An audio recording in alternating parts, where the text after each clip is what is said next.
Hey guys, welcome back to my channel. I hope you guys have all been well. I have been well myself. Just waiting for the end of winter to finally leave and go away.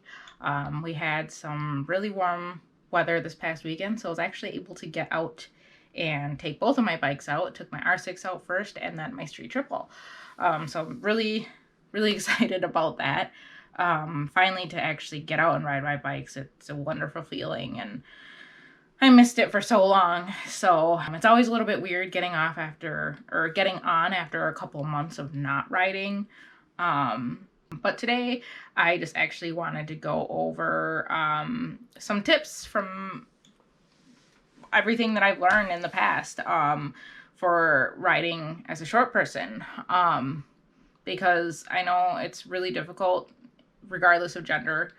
If you're short and you're trying to ride a motorcycle that's taller, that has a taller seat height, it can be really difficult and really hard and challenging. And I just wanted to share some tips with you guys that, who knows, someone might find it useful. So here we go.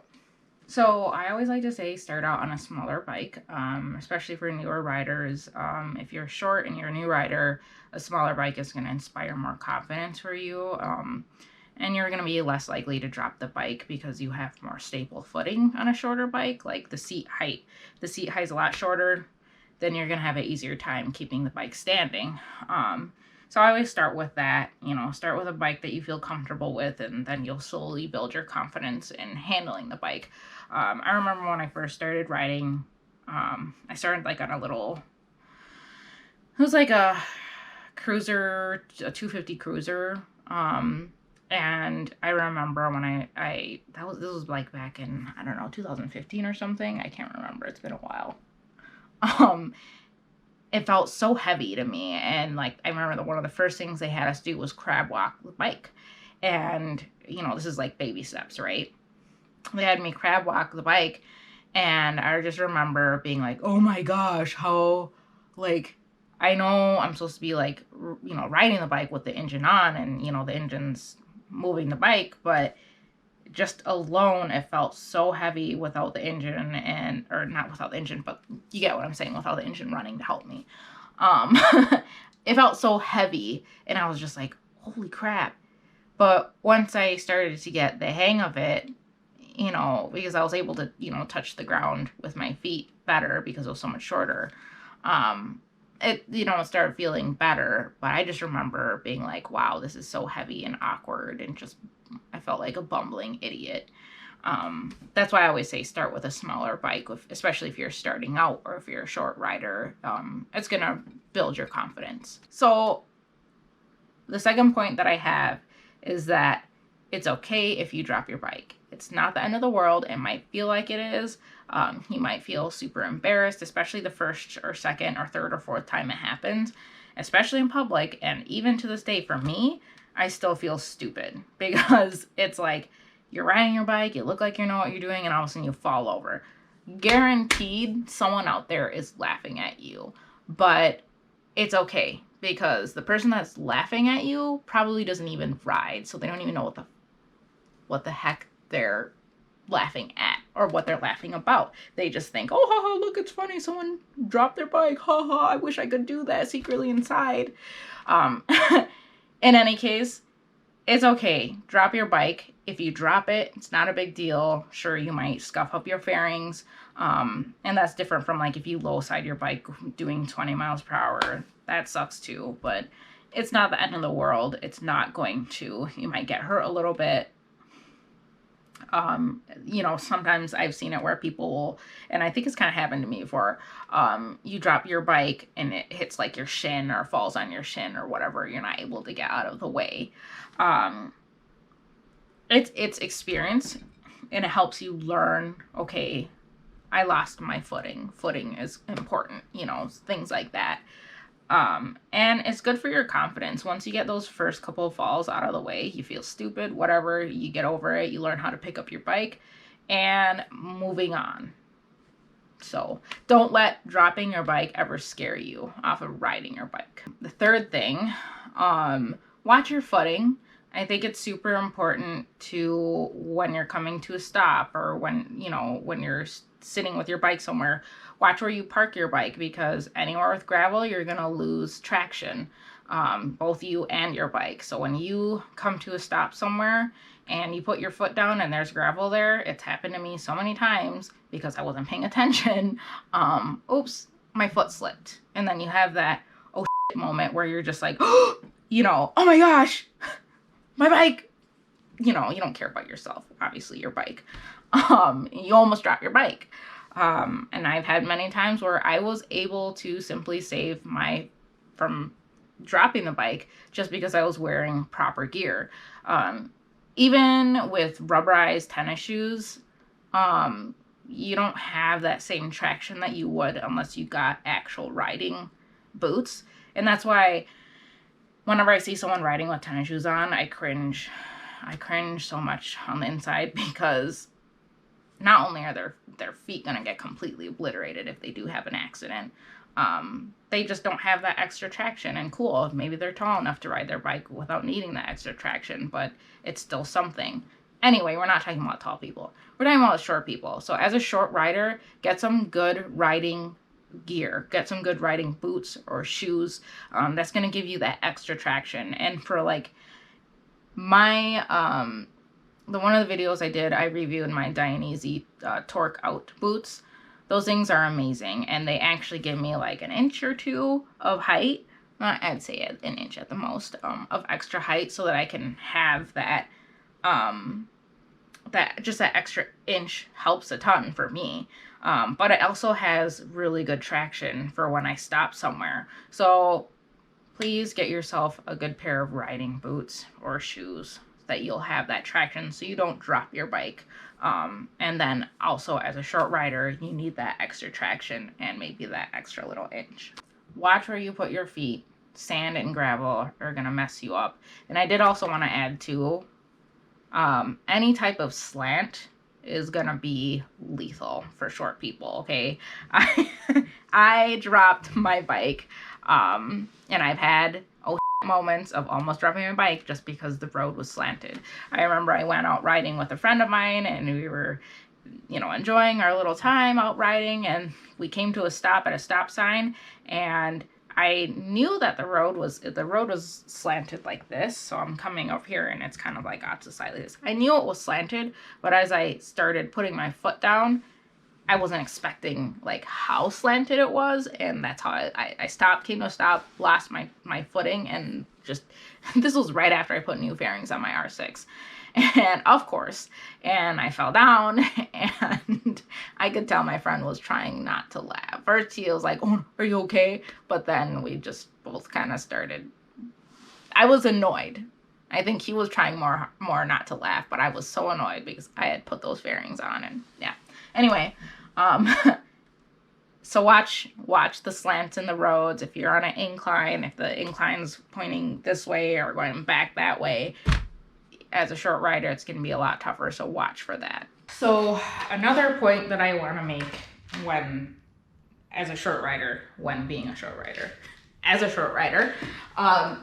is that when you're coming to a stop on your bike, it's okay to shift your butt around. I didn't realize I had been doing this for like the longest time. I shift my butt when I come to a stop, just so that I can reach the ground better and give myself better traction when I do come to a stop. And what I mean by this, and I'll show you guys in a minute here, is that when I come to a stop, I shift my butt to the left or to the right so that my foot touches the ground better. Because as you know, being a short rider, you tiptoe all the time. And I still tiptoe. I'm always on the balls of my feet when I'm on both of my bikes. I have longer legs, and I have a longer inseam.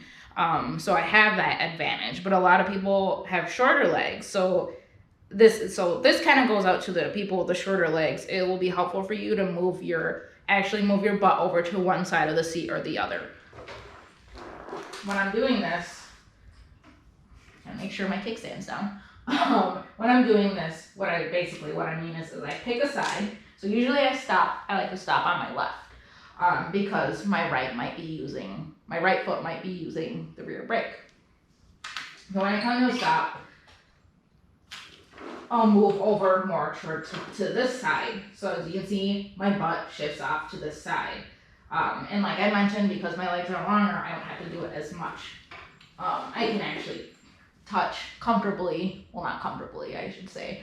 I could tiptoe on both sides of this bike. But yeah, if you're picking a side, pick a side, and once you've come to a stop and pick your foot and put your foot down comfortably. Right now, I'm actually flat-footed, so that's pretty good for being 5'1" on a street triple. I had a moment there where I thought my kickstand wasn't down and I almost freaked out. Another point I want to make as well, Another point I want to make is that it's okay to get off your bike and move it to park it. It might take more time rather than just like backing it up, but as a short rider, we don't have the luxury of having long enough legs to back our bikes up and move them around. So what I like to do when I am parking my bike, often, like because I'm short, I can't move my bike around, so I have to actually get off of it and park it. As a fellow short rider, it's okay to get off your bike and park it by moving it around. A lot of people will say you should be moving it on the kickstand side, and some people will say move it on the non-kickstand side. I personally like to move it on the non-kickstand side because I've tripped over my kickstand, which ultimately makes me lose balance and actually makes, well, with my R6, it makes the kickstand flip up because it's so much looser. Probably not so much with the Triumph, but I don't like to use the kickstand side because I trip over the kickstand. So I like to use the non-kickstand side, and that way it kind of gives me a safety thing knowing that my kickstand's down and I can move my bike around and there's something there on the other side just in case.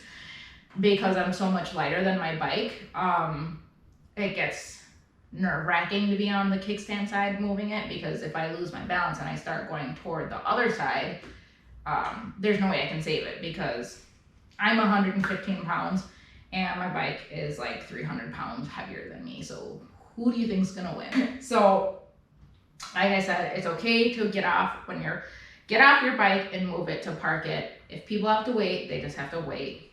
End of the story. As you can see, I can move it around. It's still pretty heavy. And it's tedious and it's probably slower, like I said, but it's also another confidence building thing for you to get to know your bike better, get to know how your bike feels when you're off of it, moving it around and such. Another thing that I like to stress to people, especially for people that are smaller like I am, workout. Do your squats, do your deadlifts, do your lunges, do whatever you can to make yourself stronger, because that is going to help you so much when you have that, oh shit moment, I'm about to drop my bike. Just having that extra muscle mass helps you to keep your bike upright. And compared to when I first started riding to now, I feel way more confident after having worked out for, 5 years. I feel a lot more confident being able to hold my bike up. And, it also helps you for being able to lift your bike as well. I'm not saying that you have to be like buff to lift your bike, because given the proper training, you can lift your bike regardless of how small you are. Last and not least is lowering your bike. So this is an option for you if you're short and if you're struggling and you don't feel comfortable. A lot of beginner riders do this, and as they become non-beginners and more intermediate, they raise their back up to stock height. I was always on the fence about lowering my bike, and for about the first year riding my R6, I had it lowered because I just didn't feel comfortable. It felt too tall, but I knew that by lowering my bike, that affected the geometry of the bike and how it handled, and that's like a whole nother topic that I'm not too versed in, and I won't get into it because I don't want to tell you the wrong thing. All I know is that when you lower the bike, things on the bike change. It doesn't react the same way it does. So, wow, my bike like sturdy. So I lowered my bike, and I think it's definitely something, if you're feeling not very confident and you're not feeling very comfortable, lower your bike, get a lowering link for your bike and have someone you know, or if you know how to do it yourself, lower it yourself. I don't know if all bikes have this, like, obviously you don't have the same lowering link. You have to get a lowering link for your bike, but I don't know if they all are able to do that.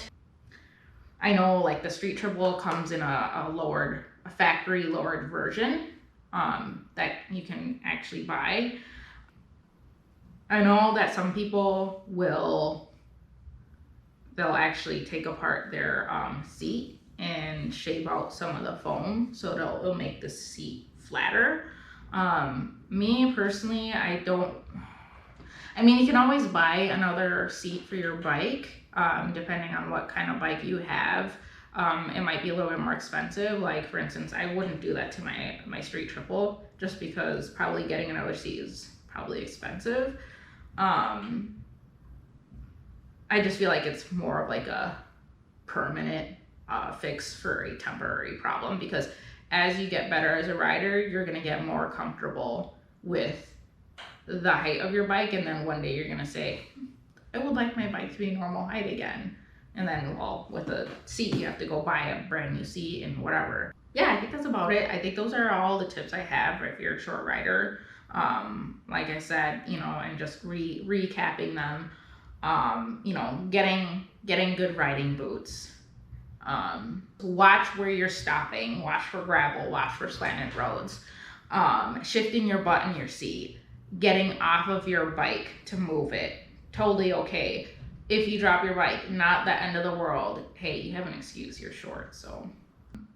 And building your confidence might take a little bit longer than someone who's tall. Someone who's tall has a clear advantage of being able to move their bike around way easier. They never have to get off their bike. So don't ever feel bad as a short rider, and don't ever let that get in your way of becoming a better rider.